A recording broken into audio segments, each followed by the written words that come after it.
Uttar Pradesh's capital city, that is Lucknow, people talk about food a lot. Apart from that, the chicken curry is also very famous. However, when it comes to businesses, the UP government is very keen on increasing the connectivity, which is already very good, infrastructure and several other aspects to increase the business activity. Apart from that, they also want the non-religious tourism in addition to the religious tourism to rise up so that revenue and jobs can be generated from that aspect as well.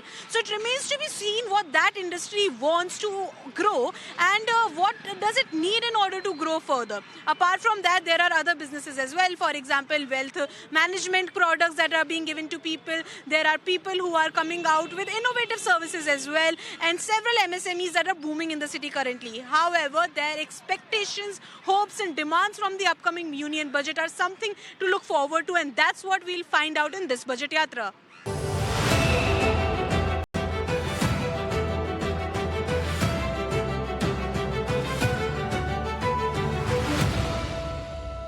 While covering the business landscape in the state of Uttar Pradesh, especially in the city of Lucknow, we have caught up with the Indian Industries Association President and their members. So welcome to ET Now and ET Now Swadesh. हमसे बात करने के लिए बहुत-बहुत धन्यवाद. So सबसे पहले हमारे दर्शकों के लिए can you please tell कि आप एसोसिएशन से कब से जुड़े हुए हैं और इसके साथ-साथ अभी उत्तर प्रदेश में और लखनऊ में बिजनेस का क्या सीन चल रहा है, यहाँ पे कैसा मूड है व्यापारियों का?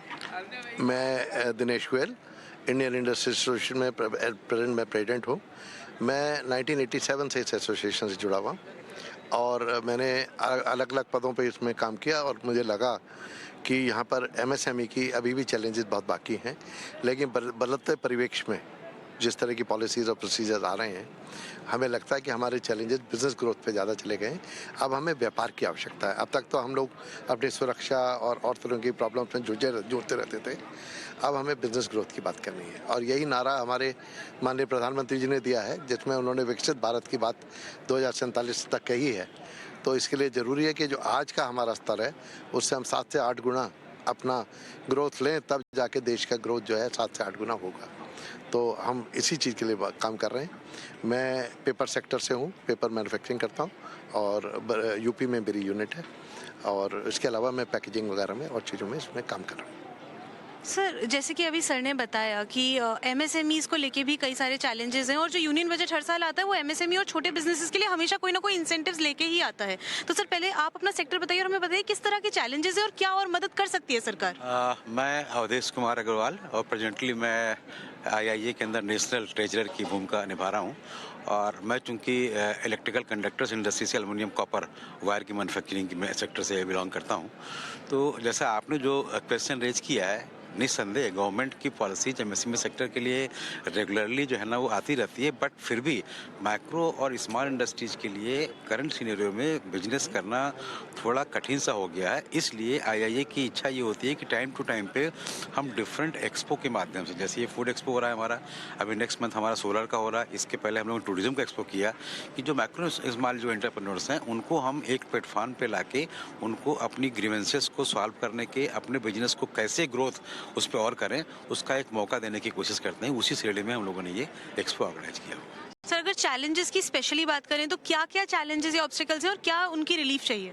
चैलेंजेस देखिए, लार्ज इंडस्ट्रीज से कम्पीट जो है ना वो थोड़ा सा आप डिफरेंट तरीके से करना पड़ रहा है, क्योंकि गवर्नमेंट की पॉलिसीज में वो आपको फैसिलिटीज़ तो दे रहे हैं, लेकिन साथ साथ में आप उनको कम्पीट करने के लिए आप उनको वो नहीं दे रहे हैं, ऑप्शन नहीं दे रहे हैं उनके पास में. सपोज करिए अगर मैं गवर्नमेंट टेंडर्स में पार्टिसिपेट कर रहा हूँ तो सिक्योरिटी डिपॉजिट जो है या कोई भी और जो भी प्रतिभूति जमा होती है, कोई ओवरऑल टर्नओवर का क्लाज है या और क्लाज है, तो उसमें लार्ज इंडस्ट्री से कम्पीट करना पड़ता है स्मॉल इंडस्ट्रीज़ को, जो कि स्मॉल इंडस्ट्रीज़ के लिए वो संभव आज के दिन नहीं हो पाता है. तो उसमें थोड़ा सा जो है वो विशेष ध्यान देने की जरूरत है. सर, इसके अलावा आपने भी देखा होगा कि अभी यूपी में काफ़ी ज़्यादा इन्वेस्टमेंट भी बढ़ गया है और इंफ्रास्ट्रक्चर भी बढ़ गया, कनेक्टिविटी भी बेहतर हो रही है. क्या इससे बिजनेस के ऊपर कोई इम्पैक्ट आया है यहाँ पे?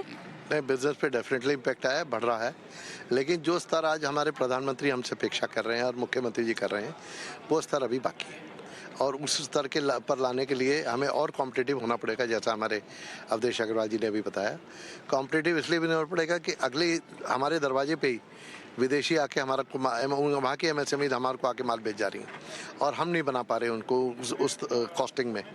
तो इसके लिए बहुत महत्वपूर्ण है कि हम नई टेक्नोलॉजी, नए प्रोडक्ट्स, स्केल ऑफ ऑपरेशन, इस चीज़ में थोड़ा बदलाव लाएं।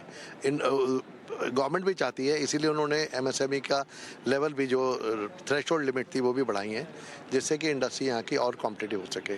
तो उसके लिए एकेडमिया का कनेक्ट होना बहुत तेज़ी से, जैसे 3.0 निवेश मित्र पे, इसमें ईज़ ऑफ डूइंग बिजनेस पे गवर्नमेंट काफ़ी काम कर रही है। IA ने काफ़ी सलाह दी है उसमें और उसको उन्होंने माना भी है। तो हमें लगता है कि अगर हम इंडस्ट्री को कॉम्पिटिटिव कर पाते हैं MSME खास तौर से, तो ये बहुत बड़ी जीत होगी। यही हार्डकोर लाइन है, इसमें हमें कंसल्टेंट्स की, नई टेक्नोलॉजी की और उससे रिलेटेड चीज़ों की ज़रूरत है। तो आपके बजट में जो आने वाला है उसमें हम ऐसा महसूस कर रहे हैं कि गवर्नमेंट उस सेक्टर्स में इंसेंटिव देगी, जैसे कैपिटल गुड्स में, यहीं पे बनाने में और कंसल्टेंट्स को डेवलप करने में, उनकी वेबसाइट्स वगैरह बनाकर उनको इंडस्ट्री से कनेक्ट करने में, इन पर ज़्यादा इंसेंटिव पर जोर देगी, जिससे कि इंफ्रास्ट्रक्चर पूरा हो सके। सर, इसके अलावा भी पिछला जो यूनियन बजट था उसमें यूनियन गवर्नमेंट ने MSMEs को क्रेडिट ज़्यादा मिले इसके लिए कुछ घोषणाएं करी थी। अभी इस वक्त MSMEs के लिए और स्मॉल बिजनेसेस के लिए यूपी में क्रेडिट उठाना कितना आसान है, मुश्किल है? नहीं, क्रेडिट के लिए गवर्नमेंट ने बहुत सारी स्कीम्स डिक्लेयर करी थी, कुछ पॉलिसीज़ भी डिक्लेयर करी थी। पिछले बजट में गवर्नमेंट ने फुटवेयर के लिए भी एक पॉलिसी डिक्लेयर करी थी कि हम 6,000 करोड़ रुपये उसमें डालेंगे। यूपी गवर्नमेंट ने उसकी पॉलिसी निकाल दी है और एक फुटवेयर पॉलिसी अच्छी निकाली हुई है। तो गवर्नमेंट का डेफिनेटली एम तो यही है और जो 2047 का विजन है, उस विजन में भी हमको, अगर हम यूपी की बात करें आज 1 ट्रिलियन के बाद में अगर 2047 का विजन लेते हैं तो 6 ट्रिलियन है। दैट मीन्स कि 30 में हमको जो प्रोजेक्शन देना है वो 47 में 6 टाइम्स देना है और कहीं ना कहीं MSME का एक बहुत बड़ा रोल इसमें रहेगा। तो गवर्नमेंट MSME के बारे में सोच रही है, जैसे भी अध्यक्ष ने बताया कि थ्रेशोल्ड लिमिट बढ़ाई है और हम उम्मीद कर रहे हैं कि बजट में कुछ और अच्छी बेनिफिट्स गवर्नमेंट हम लोगों को देगी। सर, इसके अलावा भी कई और व्यापारियों से जिनसे हमने बात करी, उन्होंने कहा था लेबर की कभी कभी परेशानी आ जाती है कि अनस्किल्ड तो फिर भी कुछ हद तक मिल जाता है, लेकिन स्किल्ड लेबर की कई बार दिक्कत आती है, R&D में या कुछ ऐसी कोई कमी आपको महसूस होती है? देखिए, वैसे तो उत्तर प्रदेश में जो है, जो स्किल्ड लेवल की आप बात कर रहे हैं, उसमें सरकार भी काफ़ी मददगार है और IIA का मानना है कि अगर हम विकसित उत्तर प्रदेश की बात अगर कर रहे हैं तो कहीं ना कहीं एकेडमिया और इंडस्ट्री कनेक्ट होना बहुत आवश्यक है और IIA इस पर बहुत काम कर रहा है। हम लोग AIMA के साथ मिल करके भी जगह जगह में पूरे उत्तर प्रदेश में जो है एक वर्कशॉप का आयोजन कर रहे हैं, जिससे काफ़ी जो है लोग शिक्षित हो रहे हैं और कहीं ना कहीं यह आज की आवश्यकता भी है, क्योंकि अगर हम और देशों की बात करें तो वहाँ जो आउटपुट प्रोडक्शन में आ रहा है, जो क्लस्टर, जैसे चाइना की बात करें तो उन्होंने हर चीज़ के क्लस्टर एक एक जगह बना रखे हैं। तो हमें भी इस पे देखना पड़ेगा और सरकार भी सोच तो सरकार की यही है, नियत और नीति दोनों सरकार की स्पष्ट है, लेकिन फिर भी कहीं ना कहीं ज़रूरत पड़ती है। हमारे इंडस्ट्री संगठन, खास करके मैं IIA की बात करूँ तो हमारा उद्देश्य भी यही रहता है कि MSME के लिए सरकार के साथ हम एक MSME की एडवोकेसी भी करें और पॉजिटिव ढंग से जो है सरकार के पास उनकी समस्याओं को रखें।